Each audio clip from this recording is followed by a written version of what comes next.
Headlines.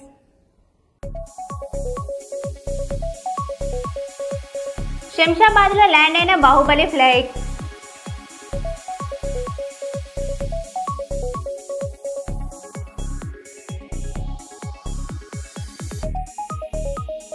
రాష్ట్ర ప్రభుత్వం విద్యార్థి సంఘాలను నియంత్రించాలని ప్రైవేట్ పాఠశాల యాజమాన్యుల్ని డిమాండ్.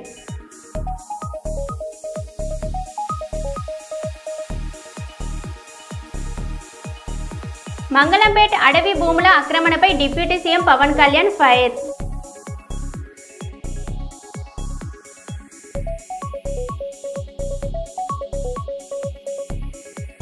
IIIT శ్రీకాకుళ విషాద ఘటన.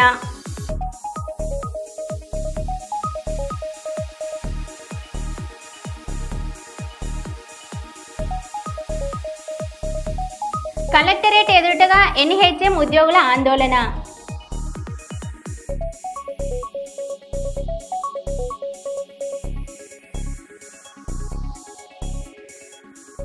ఇక వివరాల్లోకి వెళ్తే, కాంగ్రెస్ పార్టీ నాయకుల సంబరాలు. జూబ్లీహిల్స్ ఎన్నికల్లో భారీ మెజారిటీతో గెలిచిన నవీన్ యాదవ్ కుతుబ్లాపూర్ నియోజకవర్గ పరిధిలోని దుండిగల్ మున్సిపల్ పరిధిలోని బొగ్గునూరు కిషోర్ రెడ్డి ఆధ్వర్యంలో ఘనంగా విజయోత్సవ వేడుకలు. ఈ సందర్భంగా కిషోర్ రెడ్డి మాట్లాడుతూ, రాష్ట్ర ప్రజలు ముఖ్యమంత్రి రేవంత్ రెడ్డి ప్రభుత్వం వైపు ఉన్నారు.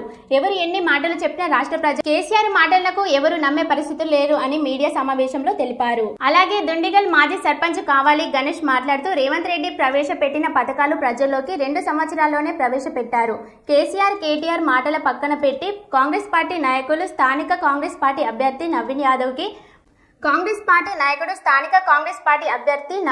కి పట్టం కట్టారని తెలిపారు. ఈ కార్యక్రమంలో సీనియర్ నాయకులు నవీన్ రెడ్డి, మున్సిపల్ కార్యదర్శి మధు యాదవ్, ప్రశాంత్, గణేష్ తదితరులు పాల్గొన్నారు.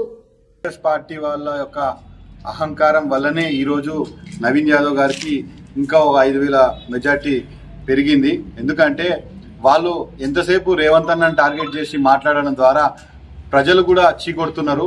ఈరోజు వాళ్ళు ఆ యొక్క పందాను వదిలి కేవలం అపోజిషన్ అంటే ప్రభుత్వానికి సలహాలు సూచనలు ఇచ్చే విధంగా వాళ్ళ యొక్క పందా ఉండాలి. ఎంతసేపు వాళ్ళ సోషల్ మీడియాను అడ్డం పెట్టుకొని ఇష్టం వచ్చినట్టు రేవంత్ అన్నను తిడుతూ ఉంటే అక్కడ ఉన్న రాష్ట్ర ప్రజలే కాదు, జూబ్లీహిల్స్ ప్రజలు కూడా అసలు యాక్సెప్ట్ చేస్తలేరు వాళ్ళను. ఎందుకంటే ఈరోజు రేవంత్ రెడ్డి గారు ఇప్పుడు రాష్ట్రాన్ని కేసీఆర్ గారు అప్పుల పాలు చేసిపోయిండు. రేవంత్ రెడ్డి గారు దాన్ని మంచిగా చక్కదిద్దే ప్రయత్నం చేస్తుండు. అలా చేస్తున్న తరుణంలో బీఆర్ఎస్ సోషల్ మీడియాను యూజ్ చేసుకొని, సోషల్ మీడియాను ఆధారం చేసుకొని వాళ్ళు రేవంత్ అన్న మీద విషం కక్కుతున్న సందర్భంగా ఈరోజు జూబ్లీహిల్స్ ప్రజలు ఈ యొక్క విధంగా తీర్పునిచ్చారని కూడా నేను మనవి చేస్తున్నాను. 2 సంవత్సరాల పాలనలో ముఖ్యమంత్రి రేవంత్ రెడ్డి గారు ప్రజెంట్ ప్రజలపై చాలా తీవ్రత హైడ్రా తీసుకొచ్చి చాలా ప్రాబ్లం చేస్తున్నాడని చెప్పేసి కూడా ఒక హైడ్రాని అడ్డం పెట్టుకున్నారు. హైడ్రా వల్ల ప్రజలు నష్టపోతున్నారని కూడా ప్రచారం చేశారు. దీనిపై మీ కామెంట్స్. ముఖ్యంగా బీఆర్ఎస్ వాళ్ళు సీఎంగా రేవంత్ అన్న ప్రమాణ స్వీకారం చేసిన నుంచి ఒకటే పందాలు ఉన్నారు. ఎంతసేపు రేవంత్ అన్నని దించాలి, మేము ఎక్కాలి అన్న ఒక ప్రయత్నంలో ఉన్నారు.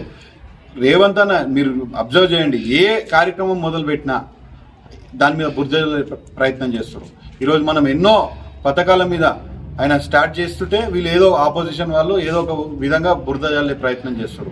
ఈరోజు హైడ్రా అని చెప్పి గతంలో వాళ్ళు నానా యాగిలు చేశారు. ఈరోజు ఏమైంది, హైడ్రా చేస్తుంది మెల్లమెల్ల ఏదైనా ఫలితాలు మెల్లమెల్లగా వస్తుంటాయి. ఆ రోజు హైడ్రా చేసినప్పుడు వీళ్ళందరూ తిట్టిరు. ఇప్పుడు ఈరోజు ప్రజలు కూడా హైడ్రాని యాక్సెప్ట్ చేస్తారు. ఎన్నో గత 30-40 సంవత్సరాల నుంచి పరిష్కారం కానటువంటి సమస్యలను హైడ్రా పరిష్కరించే దిశగా ప్రయత్నం చేస్తుంది. సో ఏదైనా కానీ రేవంత్ అన్నది స్లో అండ్ స్టడీగా ఉంటుంది. Slow and steady wins the race అనే ఒక విధంగా ఆయన ఒక పందా ఉంటుంది. కనుక ఈరోజు జూబ్లీహిల్స్ ప్రజలు అదేవిధంగా రాష్ట్ర ప్రజలందరూ కూడా రేవంత్ అన్న శకం వైపు మరలిరని చెప్పి కూడా మనవి చేస్తున్నారు. ఇప్పుడు ఈ నవీన్ యాదవ్ గెలుపుకు నెక్స్ట్ 2008లో జరిగే ఎలక్షన్స్ కూడా ఎలా ఉండబోతుంది? అంటే దీన్ని ఏ విధంగా భావించవచ్చు? ఈ గెలుపు అంటే ప్రజలు ఎవరి వైపు ఉన్నారని చెప్పేసి కూడా మీరు మన 2008లో జరిగే తెలుసు. ముఖ్యంగా మనందరికీ కూడా తెలుసు ఏంటంటే రేవంత్ అన్న అనేటోడు ప్రాక్టికల్ మనిషి. అందరిలాగా నేను 30 సంవత్సరాలు ఉంటా 20 సంవత్సరాలు ఉంటా అని చెప్తలేదు. నేను 10 సంవత్సరాలు పక్కా ఉంటా అని చెప్తుండు. సో ఈసారి ఈ జూబ్లీస్ ఎలక్షన్ తోటి అర్థమైపోయింది 2029లో కూడా రేవంత్ అన్న మళ్ళోసారి ముఖ్యమంత్రి అవుతాడని చెప్పి అందరికీ ఒక క్లారిటీ అనేది వచ్చేసింది. ఆయన ప్రాక్టికల్గా చెప్తుండు, నేను 10 సంవత్సరాలు ముఖ్యమంత్రిగా ఉంటా, 10 సంవత్సరాలు ఖచ్చితంగా కొనసాగుతా అని చెప్తుండు. ఆ ప్రాక్టికల్ మాటలే ఈరోజు ఆయన యొక్క పంతానానికి నిదర్శనం. ఓకే. మహబూబాద్ మున్సిపాలిటీ పరిధిలోని 11వ వార్డు గోపాల్పురంలోని నెలకొన్న సమస్యలు వెంటనే పరిశీలించాలని సిపిఐ పట్టణ సమితి ఆధ్వర్యంలో నేడు స్థానిక మున్సిపాలిటీ కార్యాలయం ముందు ధర్నా కార్యక్రమం నిర్వహించడం జరిగింది. ఈ ఆందోళనకు ముఖ్య అతిథిగా హాజరైన సిపిఐ మాజీ municipality floor leader B Ajay Sadid Reddy మాట్లాడారు.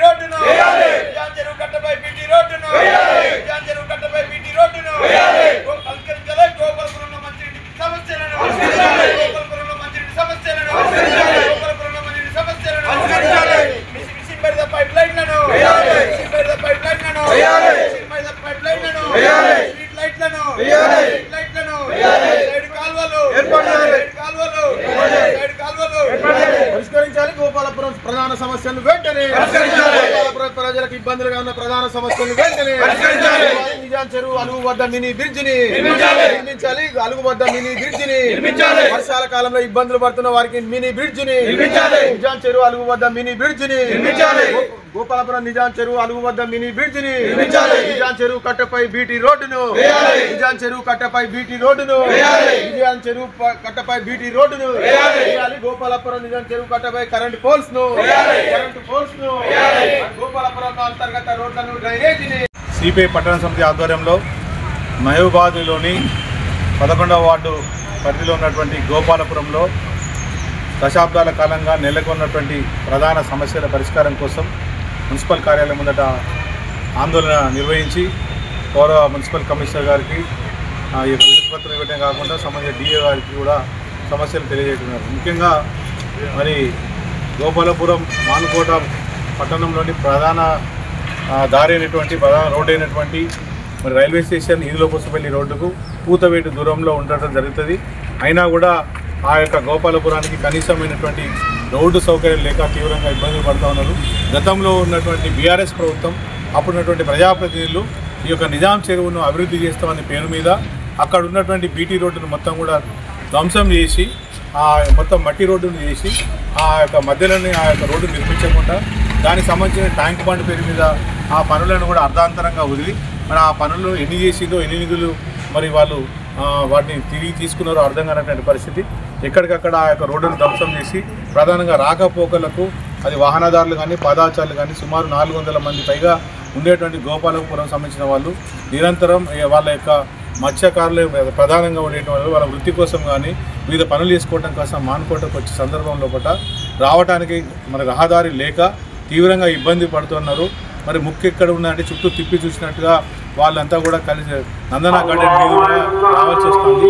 అంతేకాకుండా అక్కడ నిజాం చెరువు వద్ద ఉన్నటువంటి అలుగు కూడా మరి రావటం వల్ల మొత్తం సిమెంట్ రోడ్డు మీద నాచు పేరుకోపోయి జారి కింద పడటం, బండ్లు కింద పడటం వల్ల ఆ మార్గాన్ని కూడా ఎంచుకోవడం అంటే ఇటు రహదారి మంచిగా లేకపోవడం, అలుగు సమస్య వల్ల మొత్తంగా గోపాలపురంకు రవాణా సౌకర్యం లేనటువంటి పరిస్థితి. అదేవిధంగా కాలనీలో కూడా లేదా కట్ట మీద కూడా స్ట్రీట్ లైట్స్ లేనటువంటి పరిస్థితి. వాటితో పాటు డ్రైనేజీ కాలువలు మన రోడ్స్ కూడా లేవు. అంతేకాకుండా మిషన్ భగీరథ సంబంధించినటువంటి ఆ యొక్క పైప్ లైన్లు కూడా అక్కడ లేకపోవడంతో నీటి సౌకర్యం ఉంది.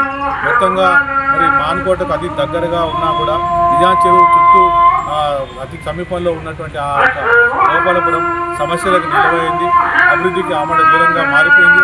తక్షణమే దాన్ని అభివృద్ధి చేయాలని చెప్పి సందర్భంగా డిమాండ్ చేస్తున్నాం. నిజాం చెరువు మీద బతుకమ్మ సంబంధించినటువంటి అభివృద్ధి కార్యక్రమాలు లేదా మంచిగా ట్యాంక్ బండ్ కడతామని చెప్పి గతంలో పడినటువంటి ఎమ్మెల్యేలు ఎంపీలు 2 దఫాలుగా ఎన్నికైన ప్రతి ఒక్కరూ ఆ ప్రభుత్వ హయాంలో కూడా ఈ యొక్క ఆడపడుచుల కోసం ఈ బతుకమ్మ పండుగ మొత్తం కూడా సుందరీకరణ చేస్తాం, ఇది ఒక పర్యాటక స్థలంగా చేస్తామని చెప్పి ఆ వేల రూపాయలు లక్షల రూపాయలు వాటికి వృధాగా ఖర్చు పెట్టిండు. అది ఎక్కడ కూడా పని కాలేదు. ఆ 5 కోట్లు ఎటుపోయినాయో, ఆ 10 కోట్లు ఎటుపోయినాయో వేలాది మంది ఆడపడుచుల యొక్క సమక్షంలో కూడా చెప్పినటువంటి ప్రగల్భాలు, అప్పుడు ఇచ్చినటువంటి హామీలు కూడా ఇవాళ నీటి పాలైపోయి ఇవాళ నిజాం చెరువు అనేటువంటిది కనీసం ఎలాంటి అభివృద్ధి లేకుండా ఆ యొక్క దాని ఇబ్బందికరమైన వాతావరణం మొత్తం ధ్వంసం చేసిండ్రు. మేము ఒకటే అడుగుతున్నాం, ఈ యొక్క మానుకోట పట్టణానికి ప్రజలందరికీ ఉపయోగపడే విధంగా ఇవాళ నిజాం చెరువు సంబంధించిన దాని మీద ఒక దుర్గం చెరువు హైదరాబాద్లో కానీ ఖమ్మంలో ఉన్నట్టు ఒక కేబుల్ బ్రిడ్జ్ను నిర్మించడం వల్ల ఆ నలంద కాలేజీ నుండి పోలీస్ క్వార్టర్స్ వరకు ఆ ప్రజలకు రాకపోకలకు అవకాశం ఉంటుంది. చుట్టూ ఒక ఉన్నటువంటి కట్టంను మరింత అభివృద్ధి చేయటం వల్ల దాన్ని ట్యాంక్ బండ్గా చేయటం అవకాశం ఉంటుంది. ఆ రకంగా ప్రస్తుతం ఉన్నటువంటి ప్రభుత్వం, కాంగ్రెస్ ప్రభుత్వం కానీ స్థానిక ఎమ్మెల్యే మురళీనాయక్ గారు కానీ ఎంపీ బలరాం నాయక్ గారు ఆ రకంగా చొరవ చెప్పాలని. ఎందుకంటే గత బీఆర్ఎస్ ప్రభుత్వం కానీ గత ఎమ్మెల్యేలు చాలా విషయాలు పెద్ద ఎత్తున మాటలకు ప్రగల్భాలు బతికిన చేతలు జరగలేదు. ఈ రకంగా చర్యలు తీసుకోవాలని, అదేవిధంగా ఇరిగేషన్ అధికారులు కానీ మున్సిపల్ అధికారులు కానీ ఈ ప్రజాప్రతినిధులు ఈ గోపాలపురం అభివృద్ధికి అక్కడ నెలకొన్న సమస్యల పరిష్కారానికి పూనుకోవాలని చెప్పి సందర్భంగా సిపిఐ పార్టీ పక్షాన డిమాండ్ చేయడం జరిగింది. అదేవిధంగా పారిశుద్ధ్య సమస్య, ఇతర సమస్యలు కూడా గౌరవ కమిషనర్ దృష్టికి తీసుకొచ్చాం. వారు కూడా నేను వార్డుల పర్యటనలో భాగంగా 2-3 రోజుల పాటు గోపాలపురాన్ని సందర్శిస్తామని, అదేవిధంగా పట్టణంలో ఉన్నటువంటి అన్ని వార్డులను కూడా దశల వారీగా రోజువారీగా పర్యటించి అక్కడ సమస్యలు తెలుసుకొని పరిష్కరిస్తామని చెప్పి హామీ ఇవ్వడం జరిగింది. తక్షణ వాటిని స్పందించి తగినటువంటి చర్యలు తీసుకోవాలని చెప్పి సందర్భంగా కోరుతా ఉన్నాం. మొన్న రాత్రి అక్కినేని నాగార్జున కుటుంబంపై చేసిన వ్యాఖ్యలను వెనక్కి తీసుకుంటూ పక్షతాపం ప్రకటిస్తూ ఎస్ వేదికగా సారీ చెప్పిన మంత్రి కొండ సురేఖ అదే విషయాన్ని మీడియా ముందు చెప్పారు. తన వ్యాఖ్యలను ఉపసంహరించుకున్న నేపథ్యంలో ఆమెపై వేసిన కేసును నాగార్జున ఈ రోజు విత్డ్రాల్ చేసుకున్న విషయం తెలిసిందే. క్యారెక్టర్ గురించి, మరి వారి గతంలో వారు చేసినటువంటి కార్యక్రమాల గురించి, మహిళల మీద వారికి ఉన్నటువంటి మరి చులకన భావం గురించి మాట్లాడుతూ మరి ఆయన నన్ను రొచ్చగొట్టే విధంగా మాట్లాడినప్పుడు నేను భావోద్వేగానికి లోనై మరి కొన్ని ఆయన మీద నేను విమర్శలు చేయాల్సిన అవసరం వచ్చింది. ఆ సందర్భంలో నాకు ఇంకెవరి మీద కూడా వ్యక్తిగత ద్వేషం కానీ మరి వ్యక్తిగత కోపం కానీ లేదు. అనుకోని ఆ సందర్భంలో ఒక కుటుంబం మాట నేను తీయడం ఏదైతే ఉందో అది అనుకోకుండా నా నోటి నుంచి జరగడం జరిగింది. ఆ తర్వాత వారి ట్వీట్ చూసిన తర్వాత నేను కూడా చాలా బాధపడ్డాను. ఎందుకంటే ఏ విషయంలో నేనైతే బాధపడతా ఉన్నానో ఆ విషయంలో నేను ఇంకొకరిని నొప్పించాను అని తెలిసి రాత్రి వెంటనే మరి దాన్ని వెనక్కి తీసుకుంటూ నేను ట్వీట్ చేయడం జరిగింది. కాబట్టి నాకు జరిగిన అవమానం, నేను పడ్డ బాధ ఇంకొకరు పడకూడదు అనేటువంటి ఒక ఆలోచనతోటి నేను బేషరతుగా దాన్ని వెనక్కి తీసుకోవడం జరిగింది. ప్రపంచంలోనే అతిపెద్ద కార్గో విమానాల్లో ఒకటి ఆటోనోవా N124 రూల్సన్ ఈరోజు హైదరాబాద్లోని రాజీవ్ గాంధీ అంతర్జాతీయ విమానాశ్రయంలో ల్యాండ్ అయింది. ఉక్రెయిన్ నిర్మించిన ఈ భారీ విమానం చూపరు దృష్టికి ఆకర్షించింది. 150 టన్నుల వరకు సరుకును మోసుకెళ్లగలదు. 36 మీటర్ల పొడవైన కార్గో బే ఉంటుంది. దీని ద్వారా భారీ యంత్రాలు, వాహనాల, విమాన భాగాలు కూడా రవాణా చేయడానికి వీలవుతుంది.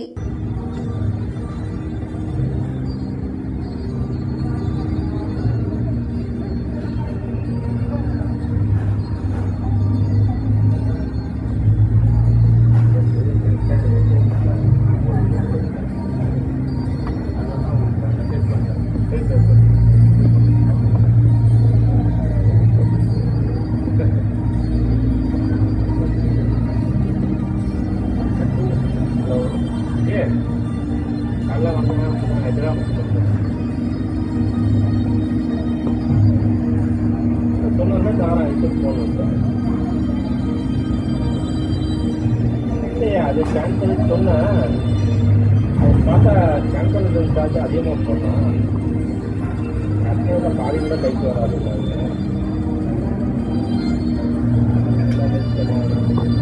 அவர் மட்டும் வரல.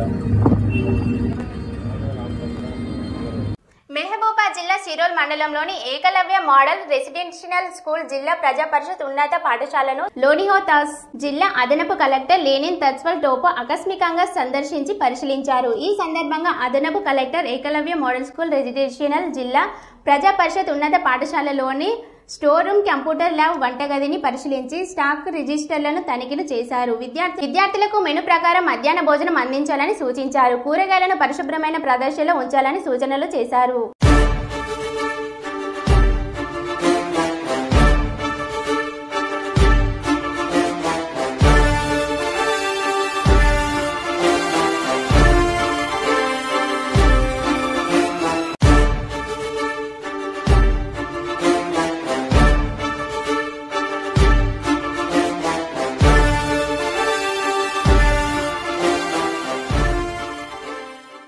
పల్నాడు జిల్లాలో పోలీస్ సమగ్ర cordon and sketch operation. Palnadu జిల్లా ఎస్పీ బి కృష్ణరావు ఐపీఎస్ ఆదేశాల మేరకు రాంపూడి పోలీస్ స్టేషన్ పరిధిలో పేట సన్నెగండ్ల గ్రామానికి విస్తృత గార్డెన్ అండ్ స్కెచ్ చేపట్టారు. రౌడీ షీటర్లు, ట్రాబుల్ మంగల్స్, పాత కేసుల నిందితులపై ప్రత్యేక నిఘా ఏర్పాటు చేశారు. తనిఖీలలో పత్రాలు లేని 33 బైకులు, గతాల కర్రలు, కత్తులు, కొడవళ్లు, గుణపాలు స్వాధీనం చేసుకున్నారు. అందరూ కూడా 7 టీమ్స్ కింద ఫార్మ్ అయ్యి ఈ ఊర్లో ఉన్న ఎవ్రీ నూక్ అండ్ కార్నర్కి సెర్చ్ చేయడం జరిగింది. అట్లానే అవుటర్ కార్డన్ పెట్టుకున్నాక ఈరోజు మేము తీసుకొచ్చిన దాంట్లో కొన్ని ఇంప్లిమెంట్స్ అయితే తీసుకొచ్చున్నాము. నైఫ్స్, అట్లానే గొడ్లు, పార్లు, ఇవన్నీ కూడా కత్తులు కూడా ఉన్నాయి. ఇందులో ఇవి ఎంతమంది అయితే పొలాలకి వీటికి వాడుకుంటారో అగ్రికల్చరల్ ఇంప్లిమెంట్స్ కాకుండా మిగతావి ఏదైతే ఉన్నాయో ఒకసారి చెక్ చేసి వెరిఫై చేసి వాళ్ళకి ఇవ్వడం జరుగుతుంది. అట్లనే దగ్గర ఒక 33 వెహికల్స్ సోఫా డాక్యుమెంట్స్ లేని వెహికల్స్ కూడా తీసుకుని వచ్చినాము. ఆ వెహికల్స్ కూడా ఎవరైనా డాక్యుమెంట్స్ తీసుకుని వస్తే అది వెరిఫై చేసి డ్యూ ప్రొసీజర్ ద్వారా వాళ్ళకి ఇచ్చేయడం జరుగుతుంది. లేని వెహికల్స్ మీద మేము 102 CRPC పెట్టి స్టేషన్లో పెట్టడం జరుగుతుంది. అదొకటి ఈరోజు పేట సన్నిగంలో పెట్టడానికి మెయిన్ రీజన్ వచ్చేసి రీసెంట్గా జరిగిన ఇన్సిడెంట్స్ ఏవైతే ఉన్నాయో ఒక 2-3 ఇన్సిడెంట్స్ ఒకటి, అట్లనే రాబోతున్న లోకల్ బాడీ ఎలక్షన్స్ దృష్టిలో కూడా పెట్టుకొని ఇది కొద్దిగా కాంప్లికేటెడ్ విలేజ్ దాంట్లో కూడా కాబట్టి ఒకసారి కార్డినెన్స్ సెర్చ్ పెట్టడం జరిగింది. సో ఈ కార్డినెన్స్ సెర్చ్ ప్రొసీజర్ ఏదైతే ఉందో అది in the instructions of our Palnadu SP సార్తో చేయడం జరిగింది. అట్లనే ఇది రిపీటెడ్గా జరుగుతూ ఉంటుంది. ఈ ఫస్ట్ ఇక్కడ స్టార్ట్ చేసాం, ఆ తర్వాత next will go to other villages as well. So మేము ఇటు అందరం కలిసి ఉన్నాం కాబట్టి ఈ మాధ్యమం ద్వారా నేను చెప్పాలనుకుంటుంది ప్రజలకు ఏంటంటే, ఒకటి సైబర్ అవేర్నెస్ అందరూ పెట్టుకొని ఉండాలి, సైబర్ అలర్ట్గా ఉండాలి సిటిజన్స్ అందరూ కూడా.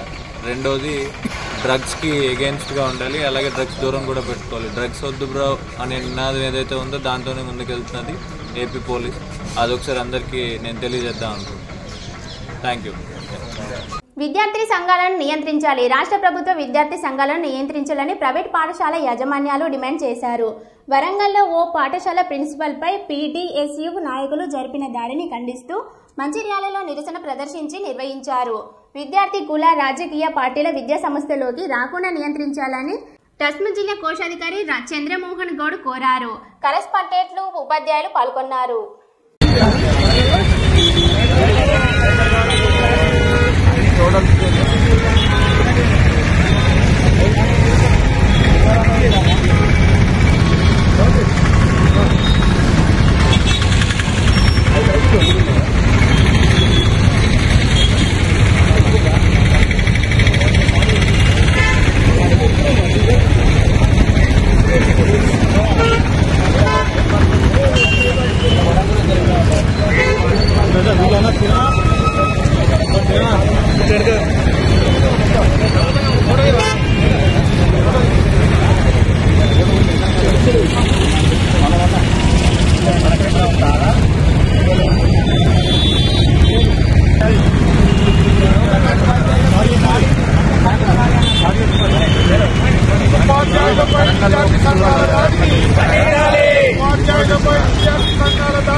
ఏమైంది?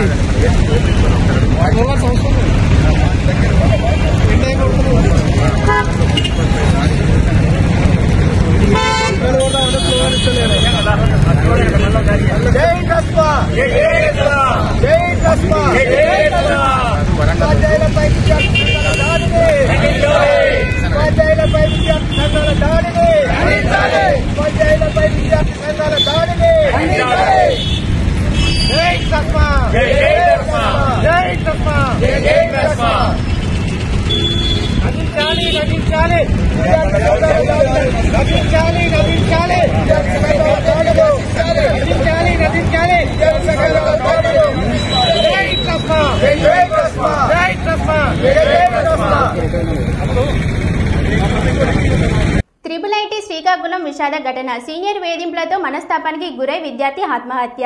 ఆర్జీయూకేటీ శ్రీకాకుళం ఇంజనీరింగ్ కాలేజీలో EEE థర్డ్ ఇయర్ విద్యార్థి ప్రతిపాటి సృజన్ అనే యువకుడు ఓ సహా విద్యార్థితో మాట్లాడుతున్నాడని 4th ఇయర్ సీనియర్ అనుమానంతో దారుణంగా కొట్టినట్టు సమాచారం.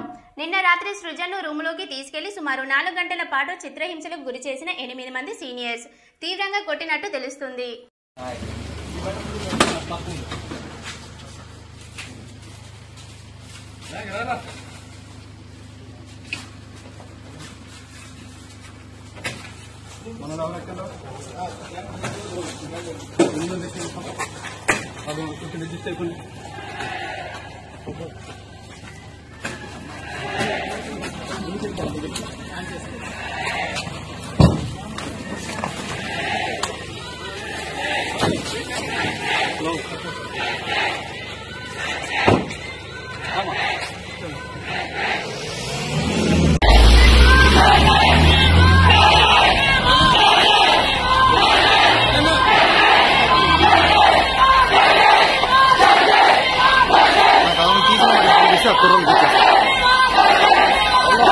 వీడియో తీసాడా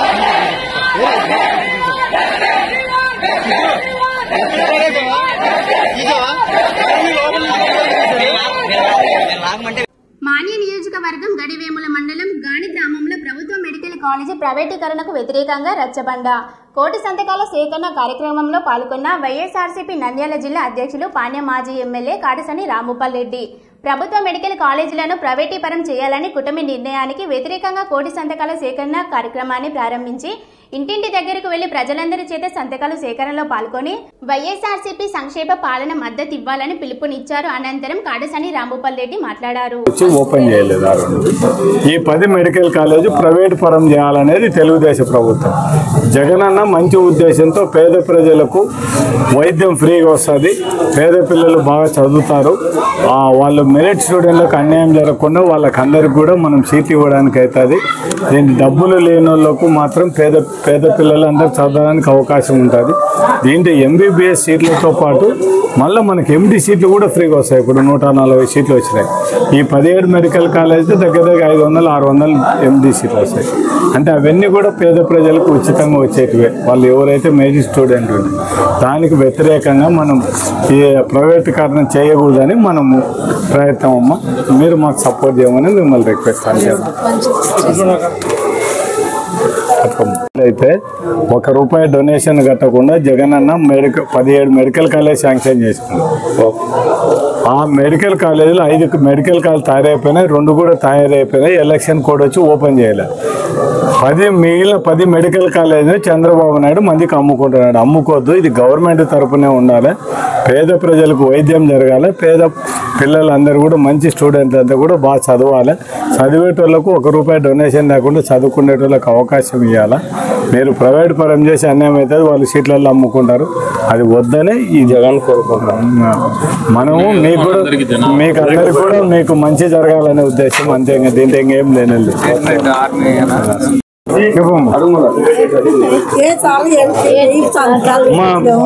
నీకు ఎంతమంది మనవాళ్ళు చెప్పు? 5 మంది ఉన్నారు, ఒక కొడుకు, 2 కొడుకు. వాళ్ళు ఏం చేస్తున్నారు? చదువుకుంటున్నారు. మీ అట్లాంటి పిల్లలు చదువుకునేటోళ్ళకే జగనన్న 17 మెడికల్ కాలేజీలు శాంక్షన్ చేసినాడు. 5 మెడికల్ కాలేజీలు స్టార్ట్ అయినాయి, 2 మెడికల్ కాలేజీలు పూర్తి అయితే ఎలక్షన్ కోడ్ వచ్చి ఓపెన్ చేయలే. ఆ 7 మెడికల్ కాలేజీలు అట్టుండే మిగిలిన 10 మెడికల్ కాలేజీలు ఆల్రెడీ 80% దగ్గర 70% అయిపోయినాయి. మనం ఏం చెప్తున్నాం అంటే ఇది పేదవాళ్ళ కోసము, మీ అట్టోళ్ళకు వైద్యం ఫ్రీగా చేయించుకోవడానికి. మెడికల్ కాలేజీలు 17 మెడికల్ కాలేజీలు సూపర్ స్పెషాలిటీ హాస్పిటల్ అన్నీ వస్తుంది. ఆడ ఫ్రీగా మీరు ₹1 కట్టకుండానే వైద్యం ఫ్రీగా చేయించుకోవడానికి. మీ పిల్లలు ఎవరైనా MBBS చదవాలని మంచి స్టూడెంట్ అయితే ₹1 కట్టకుండా మీకు ఫ్రీగా ఇవ్వడానికి సీట్లు వచ్చేదానికి జగనన్న 1700 మంది సంవత్సరానికి ఒక సంవత్సరం సంవత్సరం 1700 మంది డాక్టర్లు తయారు కావడానికి జగనన్న దగ్గర 9,000 కోట్లు పెట్టి ఇవి శాంక్షన్ చేశాడు. ఆల్రెడీ 3,000 కోట్ల పై ఖర్చు పెట్టాడు. ఇంకా ఖర్చు పెట్టాల్సింది 5,000 కోట్లే. 5,000 కోట్లు చంద్రబాబు నాయుడు దీనిని అమ్ముకుంటున్నాడు 10 మెడికల్ కాలేజీలను. అది అమ్మొద్దు, పేద ప్రజలకు ఉండాలి, వాళ్ళకు వైద్యం ఫ్రీగా జరగాలి, వాళ్ళ పిల్లలు ఫ్రీగా చదవాలి అనేది ఆ ఉద్దేశంతోనే మేము ఆ ఉద్దేశాన్ని మీరు పొరపాటున వేరే వాళ్ళకి అమ్మితే మంచిది కాదని గవర్నర్కు మనం ప్రజలందరూ మేము వ్యతిరేకిస్తున్నామని మనం మేము బీదల్లో ఏమదే పట్టుకోమ్మ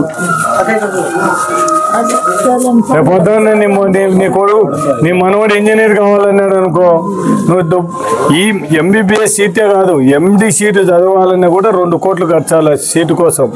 అది కూడా ఉచితంగా ఈ 17 మెడికల్ కాలేజ్ శాంక్షన్ అయితే 600 మంది ఎండి సీట్లు వస్తాయి. అవి కూడా పేద ప్రజలకు ఫ్రీగా ఇచ్చేటివి అమ్మా. దానికోసమే ఇంత పరిస్థితి, అంతే ఇంకేం లేదమ్మా. మరో బుల్టన్లో మళ్ళీ కలుద్దాం. Stay tune.